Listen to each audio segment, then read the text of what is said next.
Kawadhi mbele ni boda matayo menda maro oguche CDF e pachoka.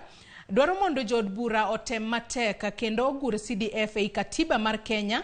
Eneno ni agulu no okowit oko kaka paro sebedo chien kacha mondo mano otimre.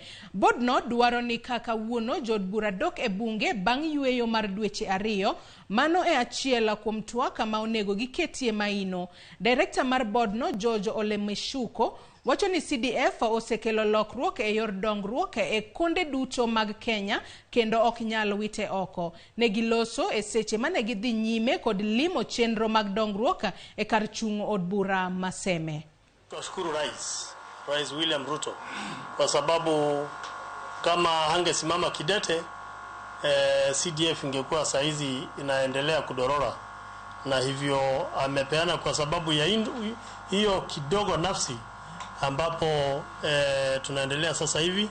Nataka kuambia tu wakubwa wetu, manake wakubwa wetu ni bunge la kitaifa la Kenya, ya kwamba wahakikishe wakifungua bunge wawekelee CDF ikuwe ndani ya katiba, ndio so that we entrench the NGCDF into the constitution to prevent any further threats of extinction, because we have been faced with very serious challenges of law, and which our National Assembly is able and will do it. Nyocha uwinjo kanitie koko Mombasa nine wadwaro CDF.